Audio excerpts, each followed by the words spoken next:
जोहार नमस्कार। मैं सूरज कुमार आज फिर आप सबके बीच एक और नए वीडियो में।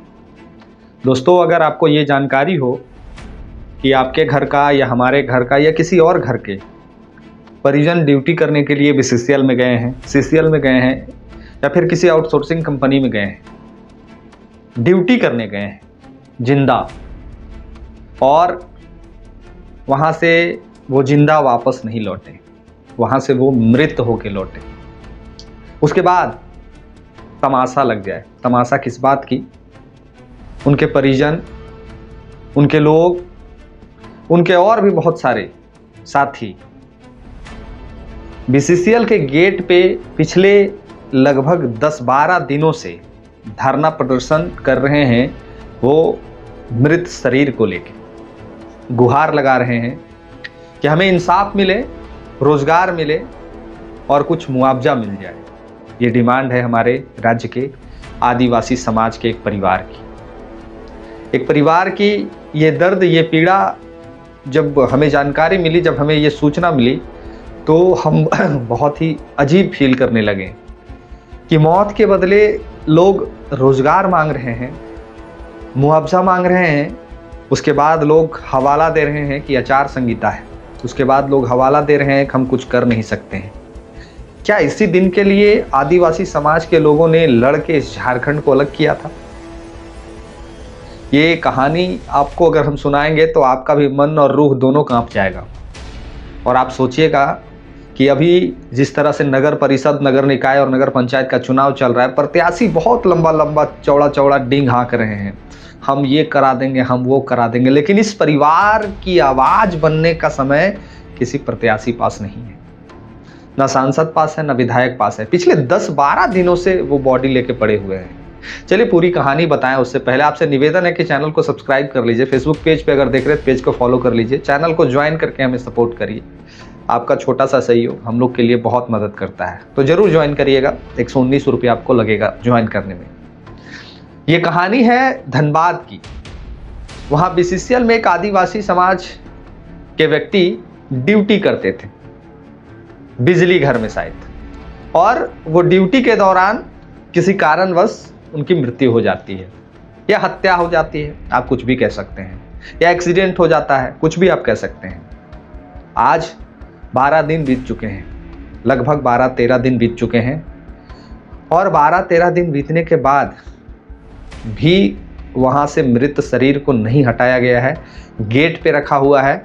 और उस मृत शरीर के बदले में जो डिमांड है उस परिजन का, उसकी माँ का, उसकी पत्नी का, उसके बच्चे का, माने जो डिमांड है, ये डिमांड सुन के भी आप आश्चर्यचकित हो जाइएगा कि क्या मांग रहा है लोग। मतलब बीसीसीएल को ही मांग ले रहा है क्या? ऐसा कोई डिमांड है क्या? एक नौकरी का डिमांड है कि हमारे पिताजी के बदले हमारे भाई को रोजगार मिल जाए, बस यही डिमांड है। हम इस बात से बिल्कुल भी ताज्जुब नहीं है कि ये कोई नई घटना नहीं है। ऐसी बहुत सारी घटनाएं हर एक माइंस में, हर एक फैक्ट्री में, हर एक जगह पे होते रहती हैं। ये कोई नई घटना नहीं है, ये कोई पहली बार नहीं हुआ है। हम बिल्कुल भी ताज्जुब नहीं है, लेकिन अभी इसलिए थोड़ा सा सोच में पड़ गए हैं कि अभी धनबाद में नगर निगम का चुनाव है। 100 प्रत्याशियों ने नॉमिनेशन फाइल किया है, और ये वहीं की घटना है। 100 प्रत्याशियों ने, और एक भी लोग इनके मदद में नहीं पहुंचे हैं। गए हैं, फॉर्मेलिटी पूरा किए हैं, लेकिन परिवार को इंसाफ नहीं मिला है। क्या आचार संहिता लग जाने से किसी भी जो ऑफिस की प्रक्रिया होती है उसमें रोक लग जाता है? क्या आचार संहिता लग जाने से नौकरी हम किसी परिजन को नहीं दे सकते हैं, लिखित में भी नहीं दे सकते हैं, या फिर और भी कोई प्रक्रिया से हम नहीं गुजर सकते हैं? क्या आचार संहिता लग जाने से बीसीसीएल कोयला निकालना बंद कर दिया है? क्या आचार संहिता लग जाने से बीसीसीएल वो तमाम जो कार्य वो करती है वो सारे काम पे ब्रेक लगा दिया है? क्या ऐसा है?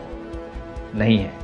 ऐसा इसलिए है कि वो एक आदिवासी समाज के लोग हैं, और आदिवासी समाज के हमेशा लोगों के साथ में खुद उनके ही लोगों ने उनके साथ नाइंसाफी किया है। खुद उनके ही साथ लोगों ने जो नहीं करना चाहिए था सो किया है। आज हमारे झारखंड राज्य में आदिवासी समाज सिर्फ वोट बैंक बन के रह गया है, सिर्फ वोट बैंक बन के रह गया, और कुछ नहीं है। अगर 100 परिवार आदिवासी का है इस राज्य में, एग्जाम्पल के तौर पे, तो एक परिवार का भविष्य सुधरा है, एक परिवार में लोग सांसद और विधायक और नेता बने हैं, बाकी 99 परिवार का आज भी ऐसी स्थिति है जो आपके सामने है, जो आपके सामने है। और इस खबर को लोग प्राथमिकता से दिखा नहीं रहे। हम धन्यवाद देंगे लोकतंत्र 19 को, जो इस पूरे खबर को बार बार रिपीट कर करके दिखाने का प्रयास कर रहा है। और लोकतंत्र 19 इन तमाम चीजों में काफी बढ़ चढ़ के हिस्सा भी लेता है। लेकिन और भी जो धनबाद के मीडिया कर्मी लोग हैं, वो लोग इस पूरे खबर को नहीं दिखा रहे हैं कि आज 12-13 दिन से वहां पे उनका मृत शरीर रखा हुआ है। वो मीडिया कोई वहां के मेयर प्रत्याशी से, वहां के पार्षद प्रत्याशी से, वहां के सांसद से, वहां के विधायक से ये प्रश्न नहीं पूछ रहे कि क्या उस परिवार को इंसाफ मिलेगा, क्या उस परिवार के बच्चे को पिता के बदले भाई को नौकरी मिलेगा, क्या उसकी माँ जो कलप कलप के कह रही है कि हमारे लिए एक हाथ तो कट गया है, दूसरा हाथ का सहारा हमको करवा दे लो, क्या ये प्रश्न पूछा जाएगा? नहीं पूछा जाता है, नहीं पूछा जाता है। ये तमाम चीजों को एक कहीं साइड बक्से में इनको रख दिया जाता है और हम लोग बस आपसी मतभेद, आपसी लड़ाई और आपसी भावना के चलते आज एक दूसरे को देखने नहीं चाहते हैं। आज कोई नहीं पहुंच रहा है उस परिवार को मदद करने के लिए, कोई नहीं पहुंच रहा है। बड़े बड़े लीडर, बड़े बड़े नेता कहाँ हैं? बड़े बड़े लीडर, बड़े बड़े नेता कहाँ हैं? कहाँ है हेमंत सोरेन जी? कहाँ है कल्पना सोरेन जी? कहाँ है जो आदिवासी समाज के भगवान अपने आप को मानते हैं वो सारे लीडर? कहाँ है 28 विधायक? कहाँ है वो 5 सांसद? जाना चाहिए था उन परिवार को इंसाफ दिलाने के लिए, जाना चाहिए था उनके लिए, लड़ना चाहिए था उनके लिए। कहाँ है धनबाद के सांसद ढुल्लू महतो, जो कर्मचारियों को कहते हैं कि थप्पड़ से मारेंगे तो होश बिगड़ जाएगा? इसी तरह का भाषा का प्रयोग करना चाहिए बीसीसीएल के कर्मचारियों के साथ कि थप्पड़ से मारेंगे तो होश बिगड़ जाएगा, इस परिवार को इंसाफ दो। कहाँ है राज सिन्हा? क्यों नहीं पूछा जा रहा इस पे प्रश्न? क्यों नहीं परिवार को इंसाफ मिल रहा? किस बात की इंतजार की जा रही है? 12 दिन हो गया। सोचिए क्या उस मृत शरीर का हश्र हो जाएगा, क्या बीत रहा होगा उनकी पत्नी पे, उनके बच्चों पे, उनके परिवार पे, क्या बीत रहा होगा। रोज जब सुबह होता होगा तो एक उम्मीद होता होगा कि आज हम अपने पिता के शरीर का अंतिम संस्कार करेंगे, रोज यही उम्मीद होता होगा। लेकिन पेट की बात है ना, लेकिन पेट की बात है, भूख की बात है। अगर हम पिता का संस्कार कर देते हैं तो शायद ये बीसीसीएल वाले निर्लज लोग हमारी बात को नहीं मानेंगे, हमको नौकरी नहीं देंगे, हमारे लिए रोजगार की व्यवस्था नहीं करेंगे, हमको मरने के लिए छोड़ देंगे और फिर दर दर की ठोकरें खाना पड़ेगा। ये वही धनबाद है जहाँ पे बीसीसीएल के ही प्रताड़ना से लोग अपने ऊपर शरीर पर तेल माल के माचिस मार लिए थे और उनकी भी मृत्यु हो गई। ये वही धनबाद है, ये वही धनबाद है जहाँ के कोयला बालू माफिया, कोयला माफिया लोग बड़ी बड़ी गाड़ियों से चलते हैं, बड़े बड़े रौला प्रदर्शन करते हैं। ये वही धनबाद है और ये वही धनबाद की तस्वीर है। बहुत मन को आहत करने वाली ये खबर है। हम आप लोग से इस पूरे परिवार के लिए ये चाहते हैं, हमारे धनबाद के जो जेएल कैंप के खास करके लोग हैं उनसे आग्रह है, निवेदन है कि इस परिवार के इंसाफ के लिए इनके साथ खड़ा हूँ, इस परिवार को न्याय दिलाने के लिए इनके साथ खड़ा हूँ, ताकि उस माँ का जो हाय है वो सबको ना लगे। उस माँ का हाय जो निकल रहा है ना, जिस व्यक्ति को लगेगा पनपने नहीं जा रहे हैं। उस बच्चे का जो पीड़ा है ना, उस बच्चे की जो आवाज़ में दर्द है, उस दर्द से कोई बचने नहीं जा रहे हैं। ये कोई नई कहानी नहीं है झारखंड की, झारखंड की यही कहानी है। यहाँ पे सबको जगह लगा दिया जाता है समय आने पे, चाहे आप आदिवासी समाज से हो, चाहे आप मूलवासी समाज से हो, चाहे किसी भी बिरादरी से हो, समय आने पे सबको जगह लगा दिया जाता है। और इस सरकार से आप जरा सा भी एक्सपेक्टेशन नहीं करते हैं कि आदिवासी के हित में कोई ये फैसला ले लेंगे। आज धनबाद में मुख्यमंत्री जी का प्रोग्राम होता है, कोडरमा में मुख्यमंत्री जी का प्रोग्राम होता है, सोशल मीडिया पे इतना ही खबर मान कुछ एक चैनल में ही चल रहा है, तो क्या मुख्यमंत्री जी को संज्ञान नहीं लेना चाहिए, फटकार नहीं लगाना चाहिए उन बीसीसीएल के अधिकारियों को कि तुरंत इस पे कार्रवाई करते हुए उस परिवार को इंसाफ मिले, मुआवजा मिले, नौकरी मिले और उनके शरीर को स्थान मिले? क्या नहीं लगाना चाहिए था फटकार? नहीं लगा सकते हैं। गेट पे रखा हुआ है शरीर, गेट पे, बीसीसीएल के गेट पे, मुख्य द्वार पे, उसके बाद भी कोई बोलने वाला नहीं है। सारे लोग तमाशा देख रहे हैं, सारे लोग इंतजार कर रहे हैं, सारे प्रत्याशी चुनाव लड़ने में मशगूल हैं। सारे लोग कह रहे हैं कि हम ये कर देंगे, हम ऐसे कर देंगे, हम नली बना देंगे, लेकिन इस परिवार के लिए कोई नहीं बोल रहा है। सोचिए, विचारिए, ये झारखंड है, झारखंड की दुर्दशा इसी तरह दिन पर दिन हर एक कोयला फैक्ट्री के सामने में, हर एक रोड पे, हर एक माइंस में, हर एक कारखाना में झारखंडी आए दिन इसी तरह से मृत्यु होते रहती है। और लोग इंतजार में होते हैं कि कोई मसीहा आएगा और हमें रोजगार दिलाएगा, कोई हमें मुआवजा दिलाएगा, बस यही इंतजार चल रहा है। जब लोग आगे बढ़ के काम करते हैं तो उन पे आरोप लगा दिए जाते हैं, उन पे प्रत्यारोप लगा दिए जाते हैं, उनको कहा जाता है कि पीछे से सेटिंग कर लिया जाता है। तो आना चाहिए ना अभी खुल के सामने। जो लोग पीछे से नहीं सेटिंग करते हैं, जो लोग गलत काम नहीं करते हैं, उनको आना चाहिए ना इस परिवार के मदद के लिए, खुल के समर्थन करना चाहिए ना इस परिवार को, लेकिन कोई नहीं करेगा। सारे लोग इंतजार में, सारे लोग इंतजार में हैं कि अगला जाएगा, अगला जाएगा, अगला जाएगा। जरा सोच के देखिएगा, इस परिवार के बारे में जरा सोच के देखिएगा, कभी अपने हृदय से ये बात फील करके देखिएगा कि क्या बीत रहा होगा, कैसा महसूस कर रहे होंगे लोग, किस उम्मीद में वो लोग जी रहे हैं। इस झारखंड राज्य में मुख्यमंत्री जी बड़ी बड़ी घोषणाएं करते हैं, बड़ी बड़ी बातें कहते हैं, मुख्यमंत्री जी मैया को सम्मान देते हैं, तरह तरह की योजनाएं लाते हैं, लेकिन क्या वो तमाम चीज़ें झारखंड के धरातल पे उतर पाती हैं? क्या आम जनमानस तक वो लाभ पहुंच पाता है? ये भी एक सोचनीय है, ये भी एक सोचनीय विषय है। जितने भी लोग धनबाद के इर्द गिर्द रहते हैं, इस परिवार को मदद करिए।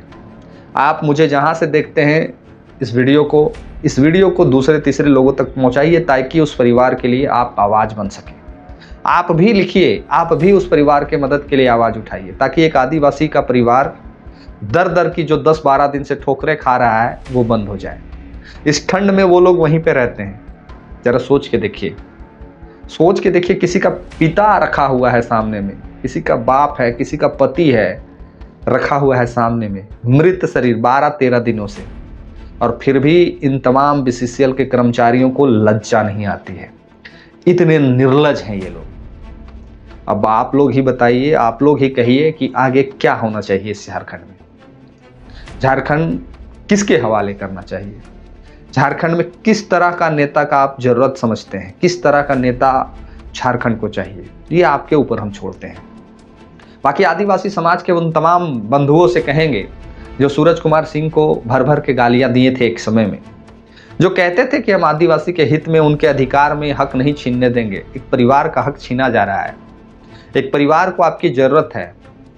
जो हमको गाली लिखते थे, जो हमको बहुत भद्दी भद्दी बात बोले थे, उन तमाम बंधुओं से, तमाम भाइयों से अनुरोध होगा कि इस परिवार के लिए भी एक छोटा सा 1-1 मिनट का वीडियो बना दीजिए। हमको गाली दे देने से आपको बहुत ज़्यादा फेम नाम नहीं मिला होगा, लेकिन शायद इस परिवार को मदद करिएगा तो समाज में एक अच्छा संदेश दीजिएगा। इनके लिए आवाज़ उठाइए, इनके लिए बोलिए, इनके लिए बुलंदी से आवाज़ उठाइए, ताकि झारखंड में आदिवासी समाज ये विश्वास हो कि हमरे लिए भी कोई बोलता है, हमरे लिए भी कोई आवाज़ उठाता है। नहीं तो ये झारखंड में अगर सबसे शोषित, सबसे वंचित आज के समय में कोई समाज है तो आदिवासी समाज है। ये बात स्वीकारना होगा सारे लोगों को। वो इसलिए है कि उनको बहुत सारे चीज़ों से दूर रखा गया है, एक वोट बैंक बना के रखा गया है। ये मैंने पहले ही कहा। अब आप पे छोड़ते हैं इस वीडियो को। इस परिवार को इंसाफ मिलना चाहिए, न्याय मिलना चाहिए, और अब नहीं, अब इंतहा हो रहा है। बाकी आपको ये वीडियो कैसा लगा? इस परिवार के लिए आपके मन में क्या पीड़ा है, आपके मन में क्या भाव है, हमें ज़रूर बताइएगा। वीडियो को शेयर कर दीजिएगा ताकि ज़्यादा से ज़्यादा लोग देख सकें, ताकि ज़्यादा से ज़्यादा लोगों को इस बात को समझ में आ सके कि देखें झारखंड की ये दुर्दशा है। वीडियो को शेयर जरूर कर दीजिएगा। जो पहली बार देख रहे हैं हमारे इस यूट्यूब चैनल पे, चैनल को सब्सक्राइब कर लीजिएगा। अगर ये फेसबुक पेज पे देख रहे हैं तो पेज को फॉलो जरूर कर लीजिएगा। हमारे चैनल को ज्वाइन करके आप हमें सहयोग कर सकते हैं। स्कैनर और नंबर पे भी आप हमें आर्थिक सहयोग पहुंचा सकते हैं। जो हमें मदद करना चाहते हैं, जो हमें सहयोग पहुंचाना चाहते हैं, वो हमारे नंबर स्कैनर पे भी हमें सहयोग कर सकते हैं, ताकि आपके लिए हम लोग आवाज़ बन सकें, ताकि आपके लिए हर वो विषय में बोल सकें। और हमारा ये आदत है कि हम किसी के विशेष घुस के नहीं बोलते हैं, हमको जाति से मतलब नहीं होता है, हम सबके लिए आवाज़ उठाते हैं। तो मिलते हैं किसी और वीडियो में। धन्यवाद, जोहार।